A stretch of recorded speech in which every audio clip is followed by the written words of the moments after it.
Good evening and welcome to NTV Tonight, and it's all about the numbers following the budget highlights being read in Parliament by Treasury CS Ukur Yatani. And those are not the only numbers we have to contend with.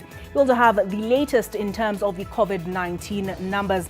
Let's start with the global view, and the confirmed number of infections globally stand at 7,499,509.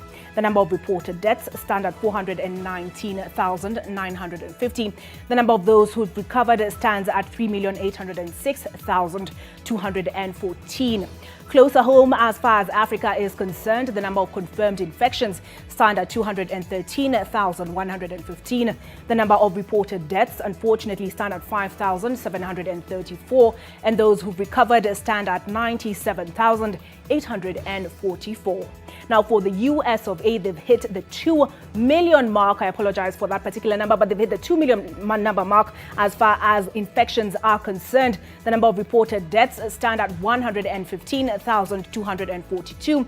Those who've recovered stands at 808,556, and that is according to Worldometer. Those are the numbers globally as they stand. When we come back, we'll not only bring you the budget numbers, but the COVID-19 numbers nationally. Tonight, Treasury CS Ukur Yatani unveils plan to lift Kenyans out of the woods in the face of a ravaging global pandemic. We have channeled resources to cushion citizens and businesses from the adverse effect of COVID-19 pandemic, as well as intervention to support economic recovery. Payment of Kenya's debts takes up the biggest share of the allocations at 904 billion. Also tonight, staring at a budget financing headache, Treasury proposes new tax measures largely targeting businesses. These measures are expected to generate about shilling 38.9 billion in tax revenue to the exchequer. Plus, court dismisses Governor Waiguru's application challenging her impeachment. The ball is now in the Senate's court. If it is going to committee way, then we have 10 days. But if it's going the plenary way, then it will end faster, just like the Kiambu one, maybe the next 1 or 2 days. And police officer who dragged a woman with his motorbike charged with assault. Inquiry files have been opened, and action is going to be informed by what happens after the investigations are done. Victim of police brutality transferred to the Nakuru Level 5 hospital for specialized treatment. We are managing a 21-year-old lady who has a fracture of the lower limb, one of the legs. The patient is not under any life-threatening condition.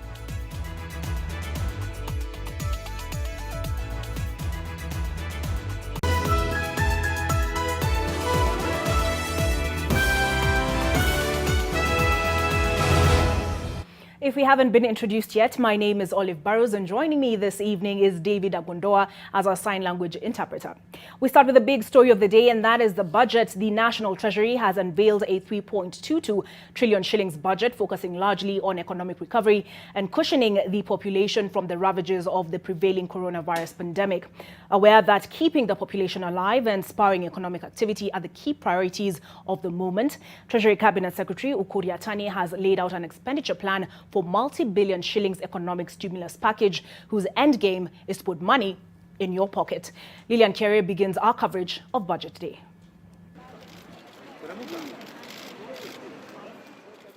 Jumpstarting an economy ravaged by the COVID-19 pandemic is top on the government's priority list. The man holding brief at Treasury presented his maiden speech in a somewhat empty chamber of Parliament. In this regard, the National Treasury is re-engineering. In the 3.2 trillion shillings aggregate budget, where 2.7 trillion is the recurrent budget, 56.6 billion shillings has been set aside to cushion vulnerable Kenyans and businesses, particularly those affected by the COVID-19 pandemic. The key 8 areas where the government will be focusing on are infrastructure, education, health, tourism, environment, water and sanitation, manufacturing, agriculture and food security, and injecting liquidity into businesses. Mr. Speaker, in order to de-risk lending to the micro, small and medium enterprise, I have set aside shilling 3 billion seed capital to operationalize the credit guarantee scheme. The scheme will enable the provision of affordable credit in an efficient and structured manner. To stimulate the agriculture sector, 3 billion shillings will go towards subsidizing farm inputs. I have also allocated shilling 3.5 billion for expanded community household irrigation. These will caution farmers from the adverse effects of weather and further secure food supply chains. Further, Mr. Speaker, I have set aside shilling 1.5 billion to assist flower and horticultural farmers to access international market during this period when we are experiencing low cargo traffic in and out of the country. 5 billion shillings will go towards rehabilitation of damaged access roads and footbridges. 10 billion shillings has also been allocated for the Kazi Mtaani program. 712 million shillings has been allocated to provide credit for micro, small and medium enterprises in the manufacturing sector. To cushion the vulnerable in our society, particularly the emerging urban vulnerable, the government provided an additional shilling 10 billion to boost the ongoing traditional current cash transfer program. Similarly, the government allocated shilling 1 billion to recruit health workers to strengthen the health capital capacity of the Ministry of Health, while allocating shilling 400 million for food and non-food commodities for affected households. And once again, the CES directed ministries, departments and agencies to clear all pending bills, failure to which funding will be withheld. Ukur Yatani's first budget speech comes at a time when the economy has been brutally battered by the COVID-19 pandemic, locust invasion and ravaging floods. Ukur now says that the economy is projected to grow at 2.5%, which is a drop from the 5.4% which had been projected last year. Lillian Kiarie, NTV. The advent of the digital revolution in the country, ranked among the most tech-savvy in the continent, has led to the emergence of many online businesses. For such enterprises, doing business online reduces the cost of space and employment of staff while expanding their reach. But a new proposal by the National Treasury to introduce an online trading tax, as we've just seen in that report, could soon change their fortunes, as Charity Mwangi explains. Before the imposition of containment measures to combat the spread of the coronavirus, Andrew Kibe, an IT expert, and his friend Alex Karomba operated a wholesale business delivering food to schools and restaurants. Their business involved interacting with clients in sourcing for business and making deliveries. But once COVID struck, business went down. For other businesses, even up until to date, we've barely hit 5 customers in the last 3 months, collectively, for both of us. If the business was going to survive, the two had to think, and fast. Think of alternative ways to reach their clients and make new forays. With people grounded at home and avoiding unnecessary travel, digital was the new way to go. It's the right time. People are at home. People need to shop.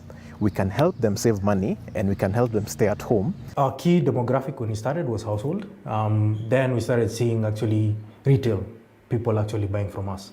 So it also became a thing that we actually needed to actually think about. So this has given us hope, and we've seen a lot of interest, like I mentioned before. People are coming, people are buying, and even without the buying, we can monitor the kind of traffic that our platform is getting. The model of online business has been growing in the country over the years. Faced with a budget financing headache, the government is now targeting online businesses with a new tax measure to raise more money, as announced by the Treasury CS Ukur Yatani in his budget statement. Mr. Speaker, with the first advancement in technology, many business transactions are increasingly being carried out through digital platforms. In some cases, due to the nature of the transaction, it is difficult to effectively tax the income derived through such platforms. It is therefore necessary to provide a framework that will facilitate taxation of such income. In this regard, I propose to introduce digital service tax on the value of transactions at the rate of 1.5%. What this means is Alex and Andrew's online business could soon part with a percentage of their earnings should the proposal sail through in Parliament in the Finance Bill. They say their business is now more useful than profitable, but they are hopeful that as the economy continues to improve, so will their business continue to flourish. Charity Mwangi, NTV. After the unveiling of the new budget comes the challenge of raising the money required to fund the programs and initiatives laid out in the expenditure plan, coming at a time of reduced economic output.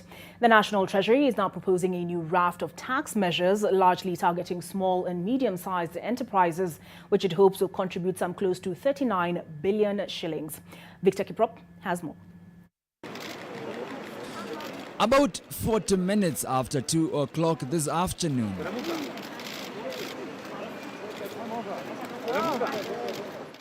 National Treasury Cabinet Secretary Ukur Yatani walked down the stairs of the National Treasury headquarters wearing a big smile. A quick photo opportunity, and then to Parliament buildings for his historic first budget presentation to Parliament. The financial year 2020-21 budget responds to the current challenges facing Kenyans, businesses and the economy at large in the wake of COVID-19 pandemic. It's in this context that we have chosen the theme for this budget as stimulating the economy to safeguard livelihoods, jobs, businesses, and industrial recovery. In the financial year 2020-21, county governments have been allocated Kenya shilling 369.9 billion, which comprises 1. Kenya shilling 316.5 billion as equitable share, Kenya shilling 13.7 billion as additional conditional allocation from the national government, Kenya shilling 30.2 billion being external loans and grants, and Kenya shilling 9.4 billion from the Roads Maintenance Levy Fund. But how will the government finance this 2.7 trillion shillings budget amid stagnated revenues, a narrowing fiscal space, and amid a coronavirus pandemic that has decimated the tax base and rendered thousands jobless? While the National Treasury projects that ordinary revenues will stand at 1.63 trillion shillings, the Parliamentary Budget Office projects that revenues could go below 1.5 trillion shillings. The country will once again be forced to borrow an extra 840 billion shillings from the domestic and external markets, exerting more pressure on the country's already constrained fiscal space. Our chosen fiscal consolidation plan has been adversely affected by the events over the last 6 months. In this respect, we are now targeting a fiscal deficit of 8.3% of GDP in financial year 2019-2020. To achieve these targets, we will continue to contain growth in non-core recurrent spending and enhance our efforts in revenue mobilization. In this respect, we shall closely monitor the economic impact of COVID-19, and once the economy recovers, we'll review our fiscal plan, including tax measures, to strengthen public finances to sustainably fund our development agenda.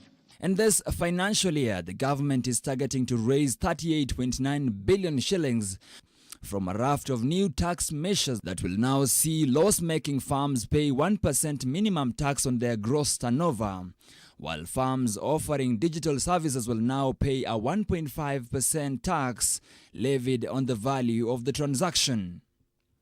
Victor Kiprop, NTV. Honour members.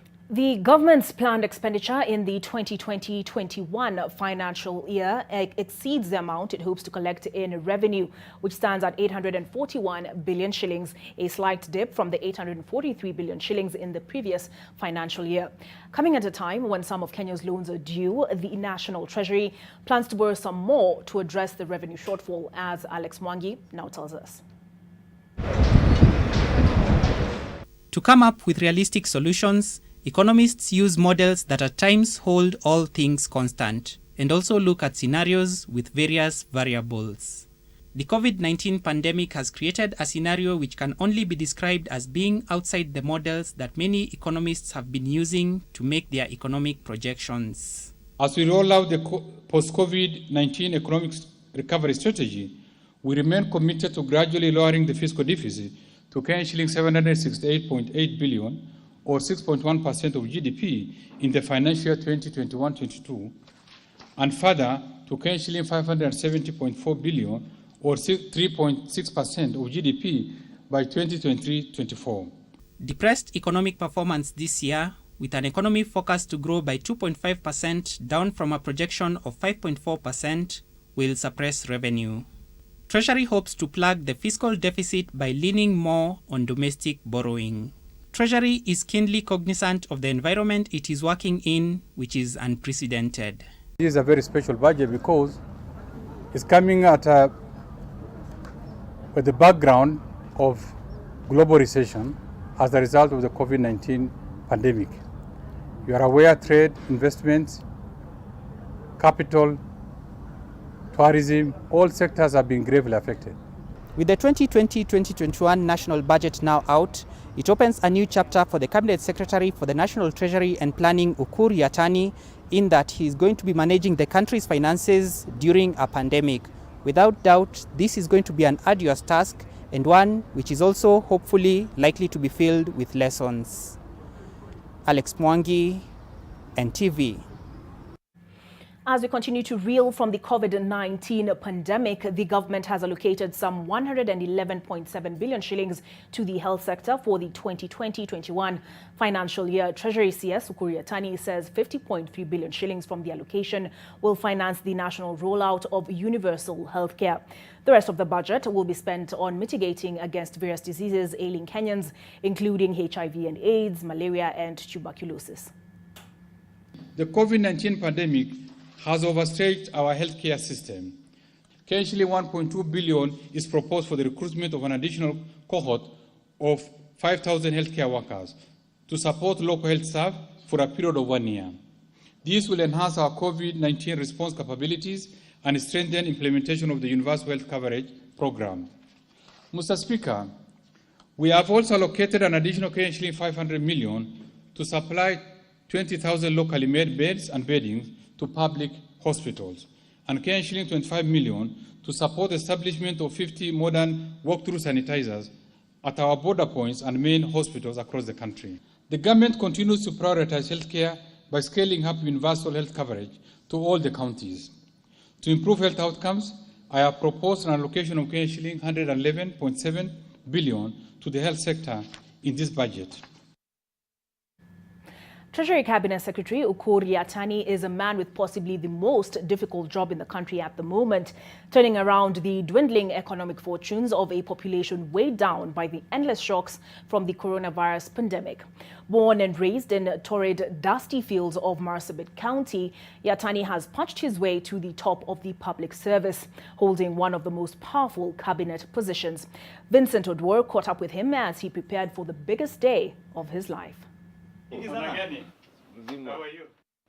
On the 14th floor of the National Treasury headquarters in Nairobi, we found Cabinet Secretary Ukur Yatani putting together the final touches just before delivering his economic plan, the 2020-2021 budget. It has indeed been one of the biggest days of the former Marsabit governor's life, stepping out of the treasury, the symbolic briefcase in tow, and standing on the big stage with nearly all pair of eyes on him. The 53-year-old never imagined he would get here. I wasn't sure that I'll even be a cabinet secretary or a finance or a minister in this government anytime.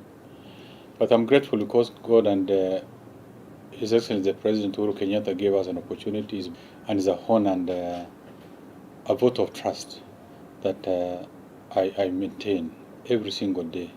In public service, Yatani rose from a district officer in 1992, a district commissioner in 2002, North Hall legislator in 2006, an ambassador to Austria in 2009, before being elected the first governor of Marsabit County in 2013 on an ODM ticket. He failed to retain the seat in 2017 and was appointed CS for Labor and Social Protection. He would later take over the country's vault on acting basis before being appointed permanently to the powerful cabinet position.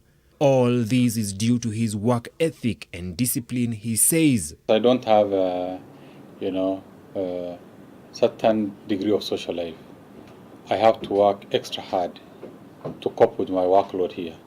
So you'll see me in the office on Sundays, on Saturdays, late in the evening. I have to come here early morning. Occasionally when I get time and I go to church. I believe I'm a Catholic. Occasionally I go to church. That's the only time I get an opportunity to see friends, to see people, and to interact. But the only difference is that a few more people now recognize me from far than before.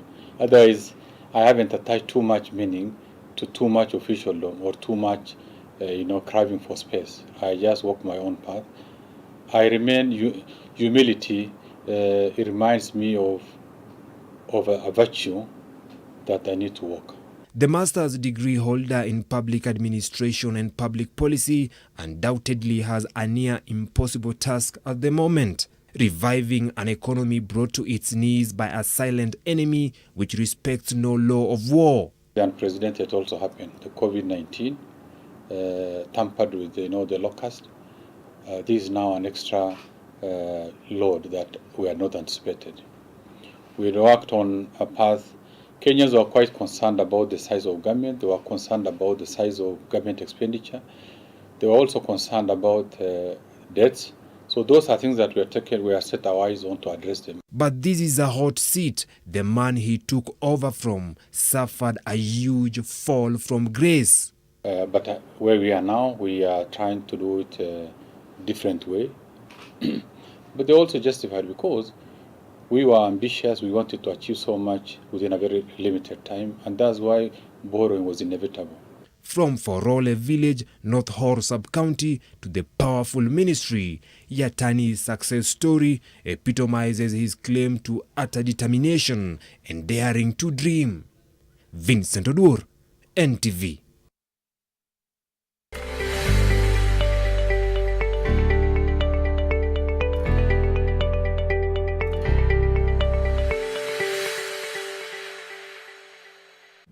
They say the true measure of a man is how he conducts himself in power. And as Yatani wisely said, he hasn't let it go to his head. Now, away from Mata's budget, embattles Kirinyaga Governor and Waiguru's fate now rests with the Senate after the High Court declined to stop the Senate from hearing and debating the impeachment motion brought against her by her county assembly. The Senate will now hold a special sitting of the House Business Committee Friday to determine if the matter will be heard by a committee or in plenary. NTV's Seth Olale with the update on Waiguru's impeachment. Waiguru's legal bid to nullify her impeachment disappointingly flopped at the High Court. Justice Weldon Korir ruled that Kirinyaga Ward representatives did not violate an initial court order barring Waiguru's impeachment due to the coronavirus. The embattled governor moved to court on Wednesday to stop the impeachment process against her, arguing that the ward representatives acted in contempt of the initial court orders in voting to remove her from office. Waiguru was dealt a further blow after members of parliament from her county, including Senator Charles Kibiru, Kirinyaga Central MP Munene Wambogu, Mwea MP Kabinga Wathayu, and his Gishugu counterpart Robert Gishimu Githinji, threw their support behind the county assembly and asked the Senate to complete the impeachment process amicably. The Senate House Business Committee that was supposed to deliberate on the motion procedure Thursday afternoon will instead do so on Friday afternoon. If it is going to committee way, then we have 10 days within which investigations into the allegations must be done and finalized. But if it's going the plenary way, then it will end faster, just like the Kiambu one. Maybe the next 1 or 2 days should be able to be concluded, and then a verdict is arrived at by the Senate as a house. Waiguru is accused of violating the constitution by failing to deliver the annual State of the County address to the County Assembly, contrary to the County Government Act. It's also claimed that she undermined the authority of the county assembly by failing to submit the county plans and policies to the county assembly for approval. She is also implicated in violating the Public Procurement and Asset Disposal Act by usurping the powers of the accounting officer in establishing an irregular tender evaluation committee. Waiguru is accused of abusing her office and gross misconduct, where the governor allegedly used her office to improperly confer a benefit to herself when she was irregularly paid for travel allowances by way of interest amounting to over 10 million shillings, yet she did not travel. Other allegations include irregular payment of salaries to board members of the Kirinaga Investment Development Authority, KIDA, and violation of the right to health of the people of Kirinaga County. A section of Kirinaga residents held demonstrations supporting Waiguru's impeachment. Tunamuomba rais wetu kwa sababu katika ajenda zake nne, moja ni ya kumaliza ufisadi. Kwa hivyo angalia Senate zaidi, kwa vile Senate ndio inaweza kutuokoa.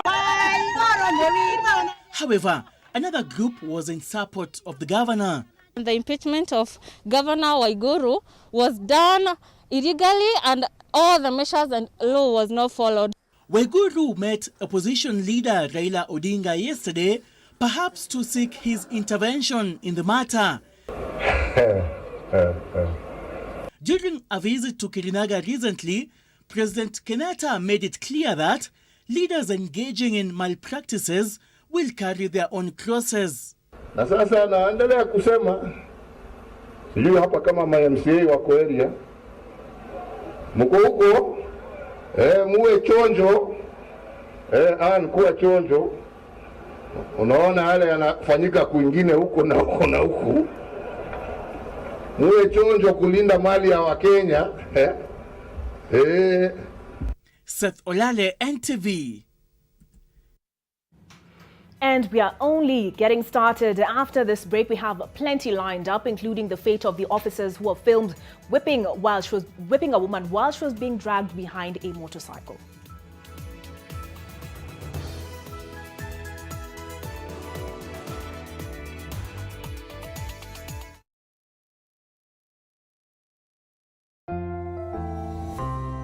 The risk of illness causing germs is increasing. It is believed that the coronavirus can remain on surfaces in your home for up to 9 days. Touching infected surfaces is one of the ways in which germs spread. Regularly disinfect your floors, countertops, and kitchen surfaces with bleach, and use an effective toilet cleaner inside and outside your toilet bowl.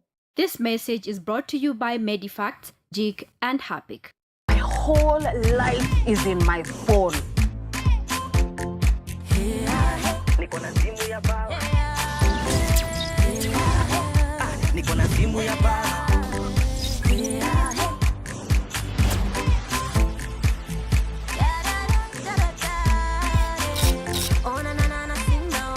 Niko na simu ya baba. Mimi niko sawa. Niko na simu ya baba. Kani picha simu ya baba. Shine up your A moment, yeah.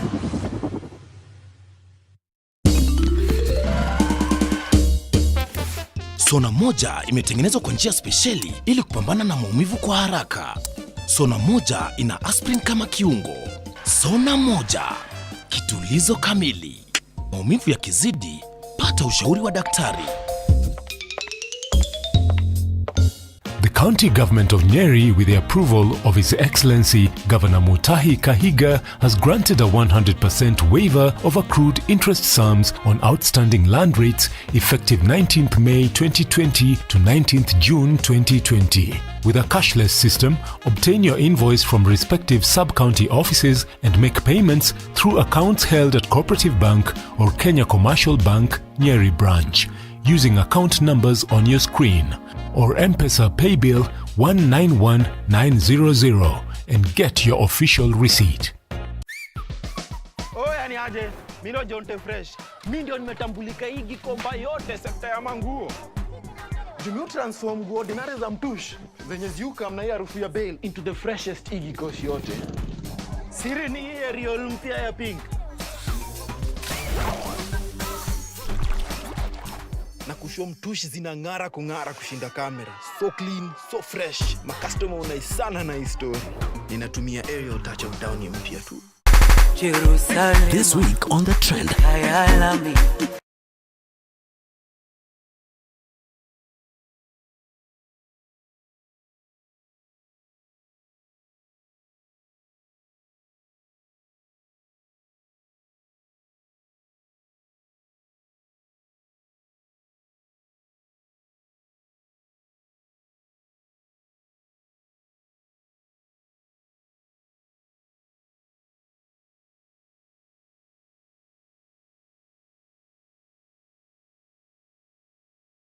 (0790-300-300) or visit www.optiven.co.ke. I'm here for small biasharas, in my hood or beyond. I'm here for my customers, Kuasot every time they come through. Put your business on the map with Visa. Where you shop matters.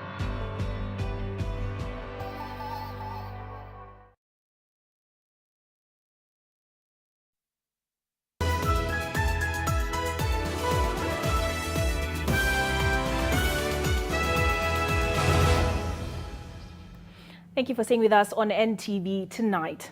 Justice John Onyego has declined to take over a case from the Magistrates Court and dismissed an application seeking to quash search warrants for former Nairobi Governor Evans Kidero's bank account at NIC, now NCPBA, on grounds that they were obtained illegally and in gross violation of his privacy. Kidero also told the High Court that the trial court obtained the search warrants and bank statements without requisite notice under the Anti-Corruption and Economic Crimes Act. Ken Mijungu with that update. This ruling serving yet as another dent to the Kidero case barely a week after the court allowed the Ethics and Anti-Corruption Commission to search the homes and offices of the former Nairobi governor to obtain evidence for unexplained wealth estimated at around 9 billion shillings. Kidero wanted the High Court to take over a case at the Magistrates Court, holding that the decision of the lower court to grant the Ethics and Anti-Corruption Commission a warrant to investigate his bank accounts to get documents such as statements, check deposit slips, payment vouchers, and any relevant document relating to the case was a serious procedural irregularity visited upon him by the Ethics and Anti-Corruption Commission and sought the High Court to intervene through orders of review of the decision and prohibit further abuse of his privacy and put to an end what he referred to as gross violation of his privacy as protected by the Constitution. Even Kidero and 10 others were arraigned on various charges relating to corruption. Kidero told the court that orders by the Magistrates Court allowing the Ethics and Anti-Corruption Commission to inspect his accounts had no legal effect or consequence, and documents obtained from the NIC bank could not be legally relied on as evidence against ex parte application, and that the Magistrates Court was not competent to issue orders to search and inspect accounts. In any case, Kidero stated that the order had not been dated, hence lacked legitimacy, and that the move by the Ethics and Anti-Corruption Commission to obtain such warrants and bank statements from NIC Bank without requisite notice under the Anti-Corruption and Economic Crimes Act was irregular and illegal. Justice Onyego, however, in his ruling said he did not find any merit in the application as the applicant failed to meet the threshold for grant of judicial review orders and dismissed with cause to the respondents. Justice Onyego held that Kidero lacked the right to appeal to the High Court on a provisional appeal relating to admissibility or otherwise of documents in a trial before the Magistrates Court. Ken Mijungu, NTV. Away from the courts, but where this story may eventually end up, the police officer filmed dragging a woman with a motorbike in Olenguruone area of Nakuru County, that is in Kuresoi, has been charged with assault. Two of his colleagues have also recorded statements over the incident that has caused public outrage, understandably. Mercy Chirono has been transferred to the Nakuru Level 5 hospital under the watch of police officers. Bridget Ngana has more. The inhumane treatment of Mercy Chirono by police officers 3 days ago prompted a visit by the Rift Valley Regional Commissioner at the Nakuru Level 5 hospital, where the 21-year-old has been transferred for specialized treatment. Cherono is under 24-hour police guard. She is reportedly part of a gang of 4 who allegedly broke into and stole from Amazon Estate, a residential area occupied by police officers, on the 6th of June. Cherono was nabbed at the premises and handed a thorough mass beating before being tied onto the motorbike and dragged a few feet by her accusers. A lady was found in one of the houses, actually in a toilet, and somebody screamed. So members of the public came and actually assaulted her. The Kenyan behavior, of subjecting people to mob injustice. Security officials here distancing themselves from an alleged cover-up plot. So we're not covering anybody. And what I want just to emphasize is that in any family, we also have some rogue people, some black sheep, and the police not 100% decent. You'll find 99.9% of our officers are good, but then you'll find just one person who may come out and do something. Then it's like we start to condemn everyone. Cherono has since undergone surgery to fix her fractured leg and is recuperating, awaiting arraignment. We are managing a 21-year-old lady who has a fracture of the lower limb, one of the legs. The patient is not under any life-threatening condition, so we are expecting full recovery to the patient within a few weeks. The Directorate of Criminal Investigations is currently looking into the recorded statements of the 3 officers implicated in the brutal ordeal, with disciplinary action expected to follow. Inquiry files have been opened, and action is going to be informed by what happens after the investigations are done. Those who have engaged in criminal activities, of course, they'll be taken to court. Those who stood by and watched as a citizen was being assaulted again, their dereliction of duty is equally an offense. 3 other suspects alleged to be Mercy's accomplices have also been arrested. Bridget's Ghana, NTV, Nakuru. Absolute madness. I don't know how else to explain what happened to Mercy Cherono. Time now to look at the COVID-19 numbers as far as Kenya is concerned, and 121 more people have tested positive for the virus in the last 24 hours, raising the total caseload to 3,215. A statement by the National Emergency Response Committee says that the 121 new cases were confirmed from 3,291 samples tested in the last 24 hours. Unfortunately, 3 more people have succumbed to the virus, bringing the number of fatalities in the country to 92. But on a brighter note, there are 44 new recoveries, which brings the total number of recoveries to 1,092. The new cases comprise 115 Kenyans and 6 foreign nationals.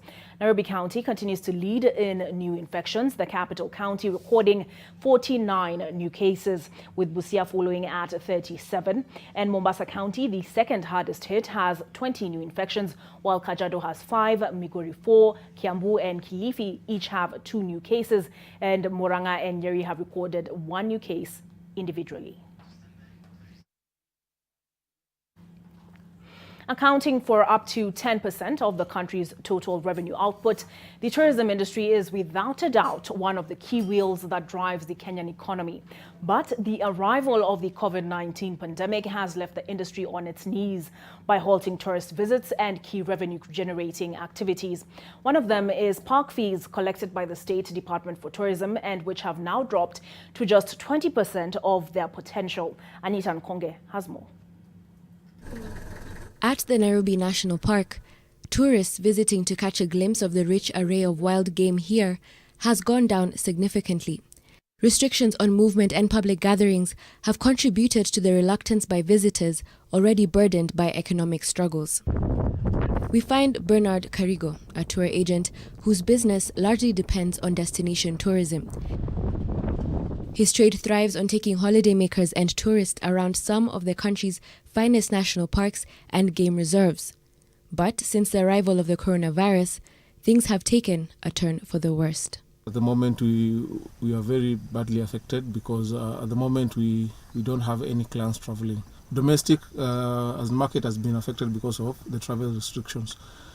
The international market as well, it has really gone down like to zero because also we don't have clients coming in, and we don't and those who had already booked for the like for July for the migration, most of them they cancelled. The low turnout of tourists is as a result of the strict international and local border restrictions the government has put in place in a bid to curb the spread of the COVID-19 pandemic. Nairobians have had their local borders closed, and with nowhere else to go, many are coming here to the Nairobi National Park. But what is happening here is not an accurate depiction of what is happening at other national parks across the country. So the situation down in Masai Mara, Amboseli, in Samburu and all the other parks is it's quite devastating because there is nobody going there right now. So the parks are empty, totally empty. You will drive hours without even meeting one single vehicle. So the parks are totally empty. There's nobody going anywhere at the moment. So the effect of that is a significant reduction in park fees, money used to foot operation bills in the Kenya Wildlife Services for personal emoluments and human-wildlife conflict compensation. The State Department for Wildlife says it had projected a total collection of 4.62 billion Kenyan shillings in park fees by the KWS for the appropriation in aid. However, with reduced tourism activities in the country, the department says it is likely to collect only 20% of the targeted revenue, translating to 920 million Kenyan shillings. That means a deficit of 3.7 billion Kenyan shillings. As one of the country's biggest revenue earners, contributing up to 10% of our gross domestic product, the government is moving in to save the industry. Going forward, Mr. Speaker, the government will scale up efforts to boost the tourism sector by promoting aggressive post-COVID-19 tourism marketing and providing support for hotel refurbishment through soft loans to be channeled through the Tourism Finance Corporation. Kenyan shilling 3 billion has been set aside to support the renovation of facilities and the restructuring of business operations by actors in this industry. Mr. Speaker, the government will also provide grants to 160 community conservancies and support to Kenya Wildlife Services to engage 5,500 community scouts for a period of 1 year. To support these initiatives, I propose to set aside Kenyan 2 billion in this budget. Industry players like Karigo's Kudu Safaris are hoping the government will do more to save the industry. One of the challenges at the moment that we're trying to factor in is how to stay afloat. Because you can imagine with the staff at home, with the office rent to pay, with the bill still as in piling, we are very worried. We don't know if it continues for a long time, maybe we may have to start from scratch again. The biggest headache for the authorities and players is how to get the industry back on track. If the government could allow the domestic travelers to move, at least even within our borders in the country, it will really assist. Because yes, we do depend on international travel, but with if at least we can have a few people who can go to Masai Mara, Amboseli, Samburu and all that, we can have some basics to maintain our operations. But this problem is not unique to Kenya. Globally, is almost 120 million people are going to lose their jobs. So we are down in tourism almost 80 to 90%, and that's global tourism. In Kenya, we are as good as shut at the moment because there's no hotels that are open. Anita Nkonge, NTV. I so envy you, Anita, that game drive. Now, in a budget statement that had very little good news for millions of Kenyans reeling under the devastation of COVID-19 pandemic, National Treasury CS Ukur Yatani made things worse by slapping taxes on retirees, alcohol manufacturers, online traders, and wait a minute, businesses which make losses. In your Daily Nation tomorrow, read an analysis of the new tax measures and how they affect you and the allocation of revenues, plus the do's and don'ts of nursing COVID-19 at home, practical ways to protect those around you from getting infected. Don't miss your copy of the Daily Nation. And on that note, we take a break, but as I said, plenty more on the other side.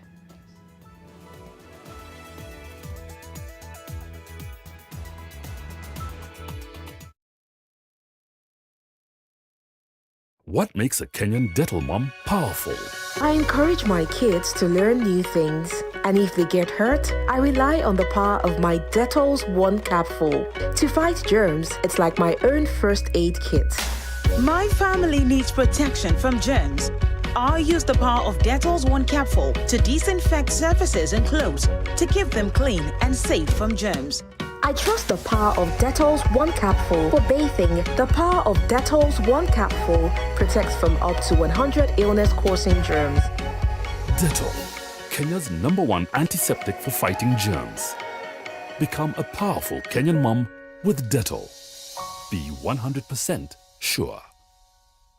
The Kenya Film Commission is glad to announce that the 3rd edition of My Kenya, My Story mobile phone film competition received over 250 submissions. The call for submissions closed on the 3rd of June 2020. From the submissions, 20 top films will be shortlisted for public voting. You are encouraged to watch and vote for your favorite short film, which will be done by the Kenya Film Commission YouTube platform. The winner of Best Short Film will walk away with 200,000 shillings, while the first and second runners-up will receive 150,000 shillings and 100,000 shillings respectively. Voting runs from the 16th of June 2020 through to the 26th of June 2020. The winners will be announced on the 30th of June 2020. Kenya Film Commission. Film Kenya. Capture Africa. PesaLink is the cheapest way to send and receive money instantly into your bank account anytime, anywhere. Use PesaLink today in 3 easy steps. Step 1. Select PesaLink on your bank app or USSD. Step 2. Select either send to phone or send to account. Step 3. Input the phone number or account number to send money to and confirm the transaction. PesaLink. Easy, affordable, instant. For a better tomorrow, don't forget to do the 1, 2, 3 with Colgate every night.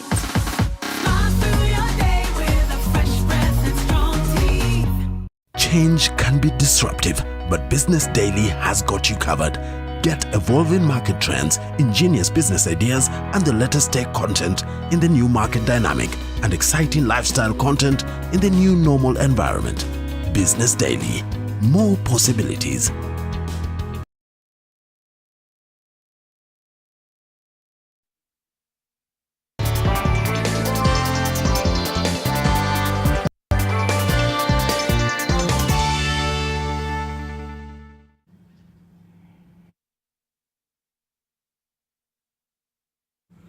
All right, time to look at what is happening in the world of business. I do acknowledge that we started with the budget, but in the wake of the COVID-19 pandemic, many Kenyans have been left jobless, while some have been forced to take pay cuts. The National Treasury has proposed 17.6 billion shillings in cash transfers, which will go towards cushioning the elderly, specifically those above 65 years who are poor. Treasury has also proposed the allocation of 7.9 billion shillings for orphans and vulnerable children. The funds will be dispersed across various entities to ensure children across the country are well taken care of and that their basic needs are met.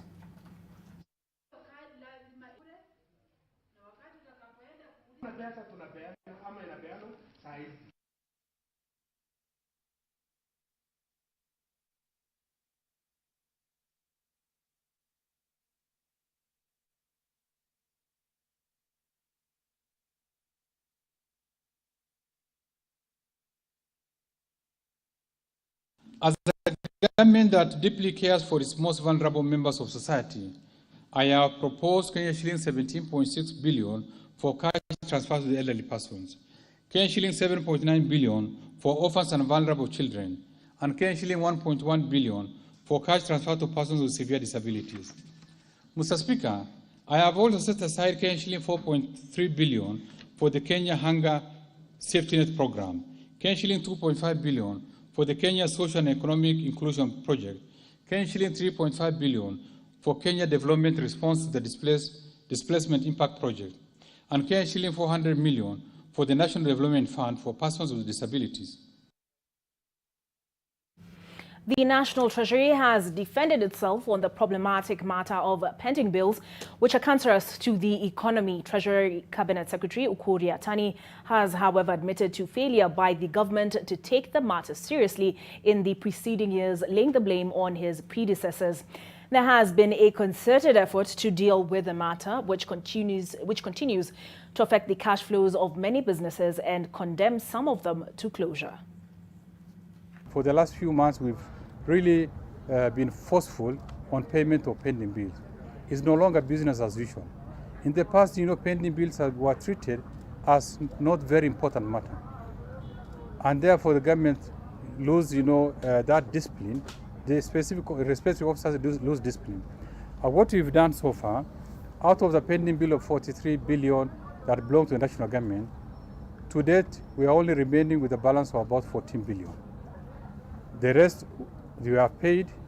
Last year, by December, we had paid 14 billion. By this time, we had already paid 23 billion. And therefore, now remaining with only some amount which is not very big. We've also put pressure on the counties. And by now, most of them are paid about close to 71%. We are remaining with the 2 months because we have not disbursed money for most of them, but the money for May. And we have agreed on a payment plan, which they have given us up to end of June. We think that's going to be adhered to. Agriculture CS Peter Munya has sent a strong warning to private coffee millers who engage in coffee theft, leaving coffee farmers' societies counting losses. The CS said any miller found engaging in the vice will have his license cancelled.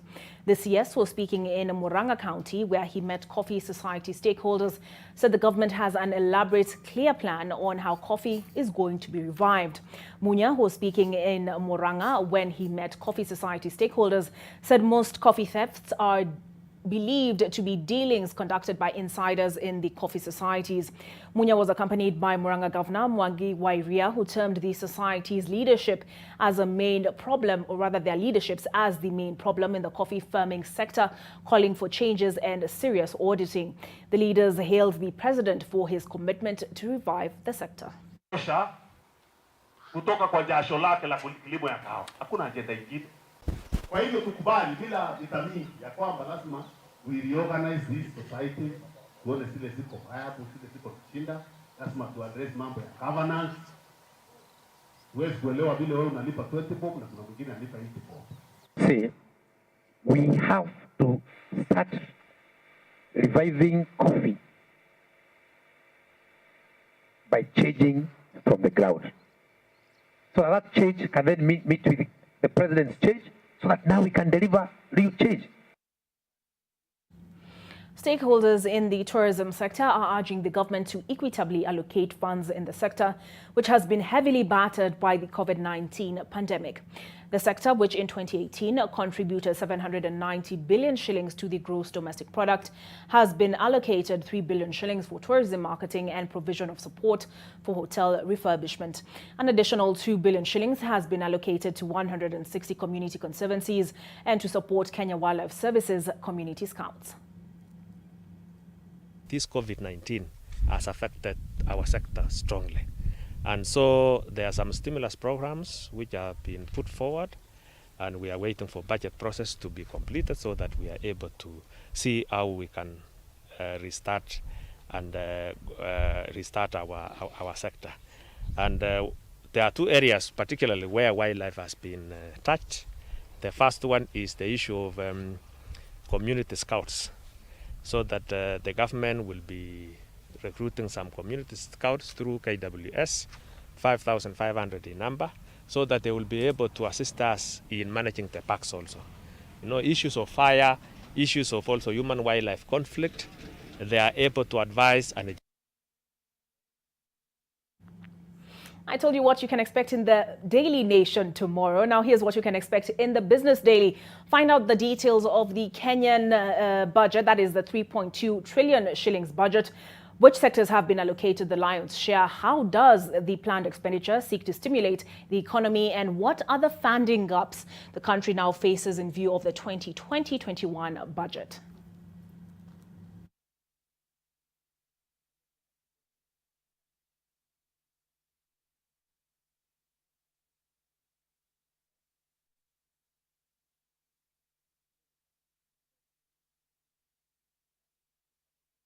Let's now take a look at the financials. NTV Financial Report in association with PesaLink.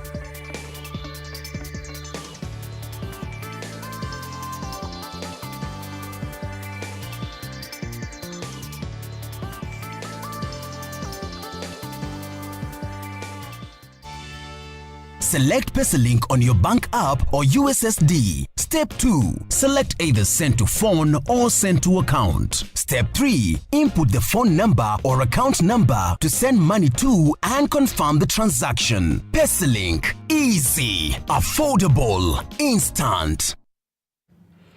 Well, that's it for business, but after we catch our breaths, we bring you news of a police camp set on fire. Clearly, it's not only in America where the police are under fire.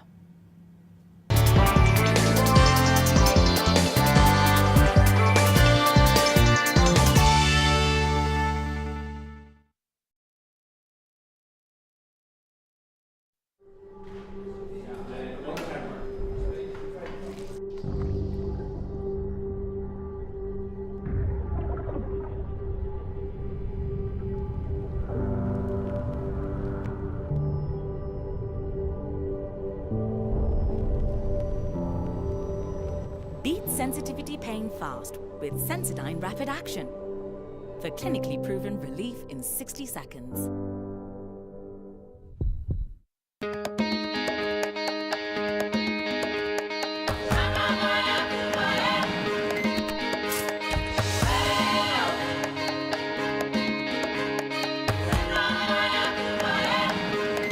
At Timasako, we are a reflection of you.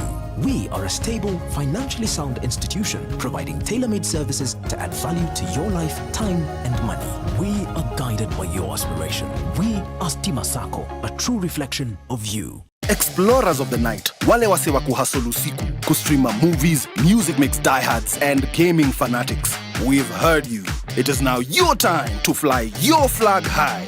Do what you love, mpaka che na Telkom. Join Usiku Sako with Telkom night bundles that allow you rule the night at prices you love.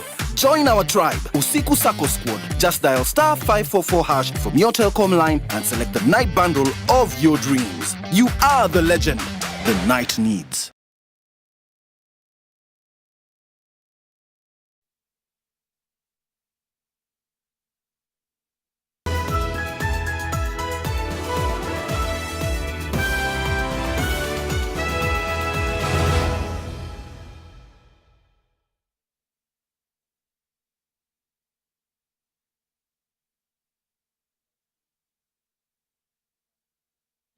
Welcome back to NTV Tonight. 20,000 vulnerable families from slum areas within Nairobi County are set to receive cash transfer donations for the next 3 months from the European Union to cushion them during the COVID-19 pandemic.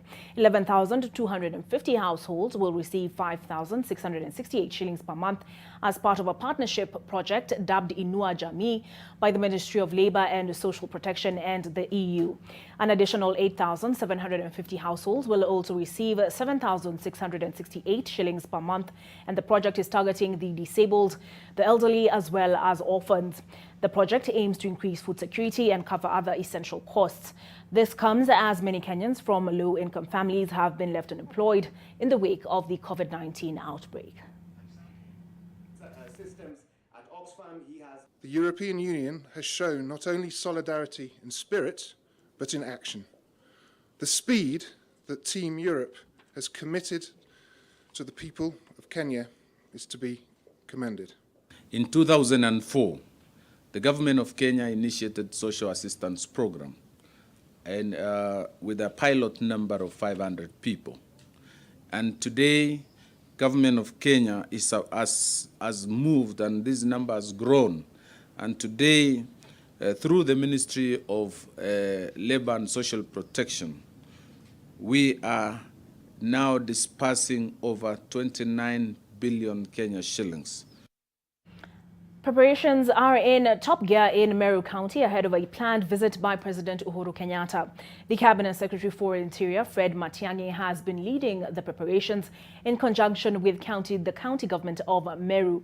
Speaking after meeting the Interior CS, political leaders from the area led by Governor Kiraitu Murungi said their meeting with the CS focused on setting in motion the completion of unfinished government projects, as well as identifying new projects that would revitalize the region's economy. We cannot go to a president first before we clear issues with Matiang'i, and to make sure that there are things there for the president to come and see when he comes. So we are going to complete some projects first, so that when the president comes to Meru, he can come and commission them. But we are still waiting for him because of the promise that he made to us. So we believe as soon as coronavirus goes down, we shall revisit the issue with the president and see whether they can come and visit Meru during the course of this year. 8 police officers narrowly escaped death after suspected arsonists set their camp on fire in a Naivasha estate in protest of alleged harassment. The incident, which occurred in the wee hours of Thursday morning, saw the officers lose property worth tens of thousands of shillings. Locals say the arsonists first locked the premises from outside before setting a fire blaze outside one of the doors. The fire spread to adjacent houses as the officers scrambled for safety. It took several hours to put out the fire, and residents have been complaining of harassment by the officers from the camp, which is said to have triggered the arson attack. Naivasha CPD Samuel Waiguru says no one was injured and that investigations have been launched.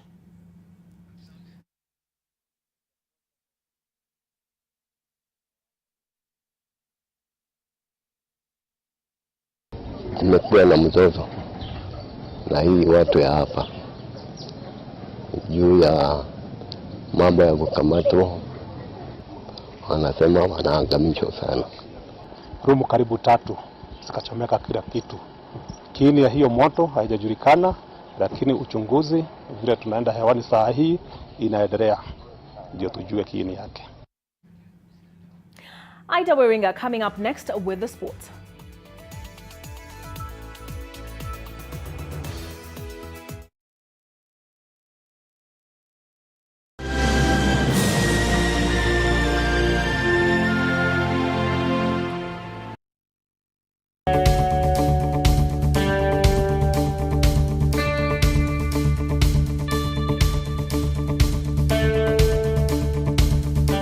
Applications are ongoing for the June and September 2020 programs for diploma, bachelor's, master's and PhDs in all our campuses with online classes available.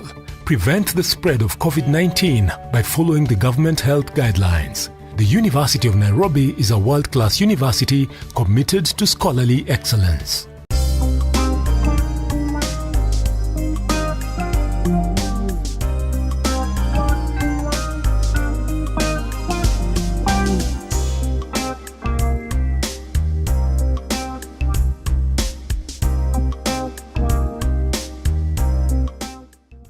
This new pack is available in all leading supermarkets and outlets. It's still the same flour. Pembe yangu ni poa.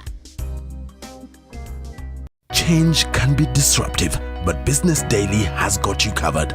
Get evolving market trends, ingenious business ideas, and the latest tech content in the new market dynamic, and exciting lifestyle content in the new normal environment. Business Daily. More possibilities. This week on The Trend, Master KG will be live on The Trend. Let's go! After the reggae, play the blues. Nigeria's Wonder Kid Harry song. It's Friday on NTV. Feeling in my heart, they bust my brain. All this and many more, only on The Trend. Jerusalem. What comes to your mind when you think of the perfect home for your family? Victory Gardens offers exactly that and much more. Call us today on 0790 300 300 or visit www.optivan.co.ke.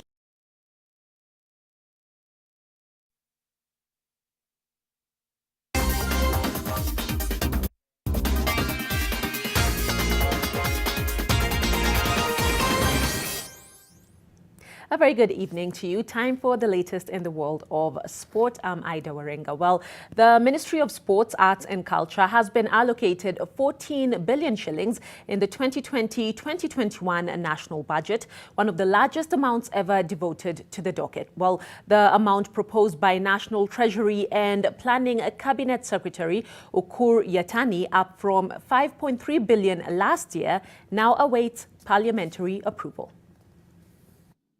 Sports, culture, tourism, and arts contribute immensely to our economic development by boosting job creation for our youth and generating foreign exchange. To support this sector, I propose an allocation of 14 billion to the Sports, Arts and Social Development Fund. The Impossible Games pitting Team Chariot and Team Ingebrigtsen saw world and European 1500 meters champions from Kenya and Norway come head-to-head, albeit virtually. Now, we will be bringing you this news much later on tomorrow at 1 p.m. It was quite interesting, including a world record broken in the 300 meters hurdles. Much more on that tomorrow. Let's move on. Former AFC Leopards coach Dutchman Jan Coops is billed as one of the best coaches to have graced the Den in the last decade. It's perhaps fitting that he now lives at the heart of AFC Leopards fan base in Mumias. The coach spoke to NTV Sport on his love for Kenya, his football philosophy, and what made him such a success. It has been a long walk paved with football ups and general life downs for former AFC Leopards coach Dutchman Jan Coops, who first came to Kenya 40 years ago. I came in 1980 in Kenya, and I had such a very good time here in Kenya that I realized true. I lost my heart in Africa. In Kenya, yeah. Coops, who is now in his late 70s, lives in a single room in Mumias, Kakamega County. The Mumias Sports Complex was Ingwe's home venue years ago, and Coops treasures the memories he made there. The success we had with the football here in Mumias, we never lost in Mumias. We always won. We had only one draw. All the games we won. That's why I had a good memory on Mumias, and that's why I was thinking I go to Mumias.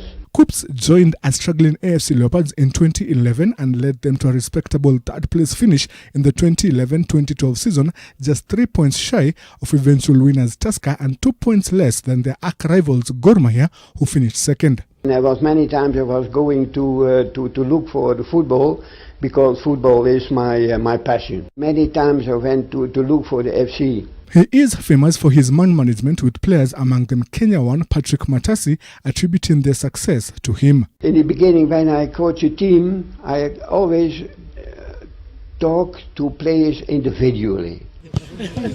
Despite this success, Coops, who had taken over from Nick Yahama, was unceremoniously shown the door at the start of the 2012-2013 season. The club still owes him more than 2 million Kenya shillings. I have a good time by the FC, and I don't want to accuse the FC from this or this or this. That it's not my style. Together with Gor Mahia, Ingwe are the two most supported teams in Kenya's top-flight football league, and this fanatical support comes with a prize. You know, when you are coaching the FC, and we are coaching Gor Mahia, we expect directly that you have success, and that is not always possible. But and that's why. But I can understand a team just like Gor Mahia and the FC.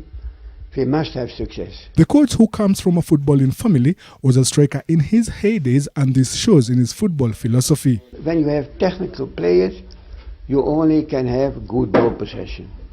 And that's why I think also the success was because we play not with long ball, we were attacking from behind when it is possible. 2 years ago, Coops underwent 2 operations. He is currently away from football, but it remains his passion, and he is open to providing footballing guidance to teams.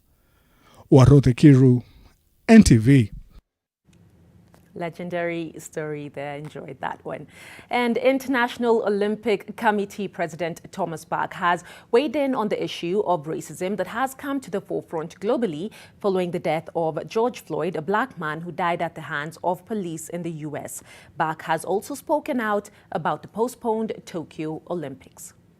The IOC stands firmly against any form of racism, and we condemn it in the strongest terms, because this is in our DNA.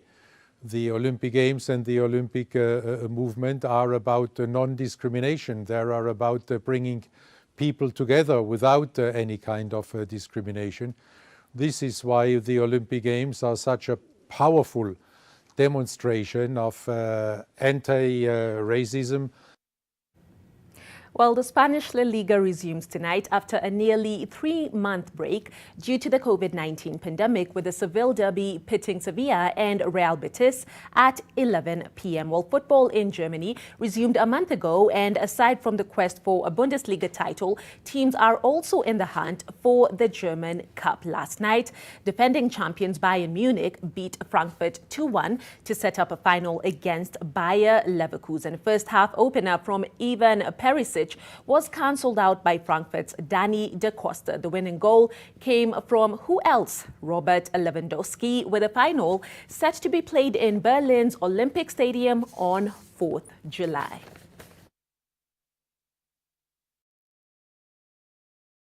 Simply a goal machine. We wrap up on that note. Much more sport tomorrow. I'm Ida Warenga. Olive, pass to you. Thank you, Ida. Caught the ball. And oh, happy day indeed for sports in Kenya, at least as far as the budget is concerned. That concludes NTV tonight. But I would be remiss if I did not extend my gratitude and thanks to the team that made our budget coverage possible tonight. And my gratitude as well to Flora Atieno, who has concluded, or rather the baton was passed on to her by David Agondoa, and she concludes NTV tonight with me. That's it. Inshallah, I will see you tomorrow on NTV Weekend Edition.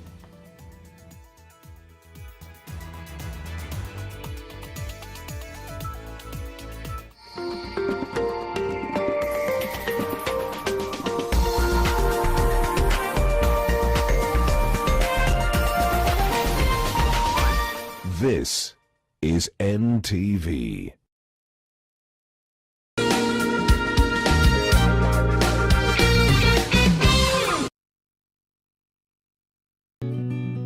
I help women find independence by training them in fish farming. It's tough on my back, joints, and can cause headaches. Panadol Extra relieves multiple types of pain. If symptoms persist, seek medical advice. Change can be disruptive, but Business Daily has got you covered. Get evolving market trends, ingenious business ideas, and the latest tech content in the new market dynamic, and exciting lifestyle content in the new normal environment. Business Daily. More possibilities. I can say now, if you go to the Mara, you'll have an exclusive game drive. The best scenery ever. Sisi ni watu wanategemea wasungu.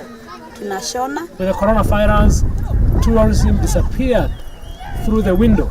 All the lodges, camps, tourist facilities, safari services just collapsed. Kwa siku nilikuwa natengeneza hata kama 5,000 hivi. Penye hatuna wasungu, tunategemea msaada. Leo tuko manyumbani wote kwa sababu ya coronavirus. There has never been a time like this in the history of the Masai Mara Game Reserve. Welcome to Kenya. This is my jam.